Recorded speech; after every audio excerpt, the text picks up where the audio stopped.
నేపథ్యంలోనే నాగబాబు ద్వారా ఆయన ఇప్పుడు జనసేనలో చేరుతున్నట్లు తెలుస్తుంది. మరోవైపు చాలా మంది నేతలు వైసీపీని వేయడంతో ఆ పార్టీ నేతలు బహిరంగ ఏం మాట్లాడినప్పటికీ ఎందుకు ఇలా జరుగుతుంది, ఎందుకు పార్టీ నేతలు అందరూ బయటికి వెళ్ళిపోతున్నారు, దీన్ని అడ్డుకట్ట వేయాలని జగన్ నేతలతో కూడా చెప్పినట్టు తెలుస్తుంది.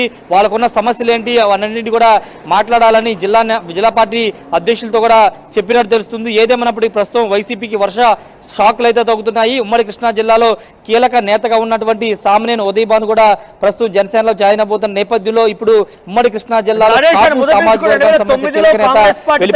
అదే నియోజకవర్గం నుంచి పోటీ చేశారు, 14లో పోటీ చేశారు, తర్వాత ఇప్పుడు 2019లో పోటీ చేసి గెలుపొందారు, 2024లో కూడా మొన్న పోటీ చేశారు. అంటే కాంగ్రెస్ పార్టీతో ఆ తర్వాత వైసీపీతో చాలా సుదీర్ఘ అనుభవం ఉన్న వ్యక్తిగా ఎందుకైనా పార్టీ మారాలనుకుంటారు. అది కూడా వైసీపీకి చాలా తీవ్ర వ్యతిరేకంగా ఉండేటువంటి పార్టీ జనసేన పార్టీ. కాబట్టి జనసేనలోకి ఎందుకు వెళ్ళాలనుకుంటున్నారు?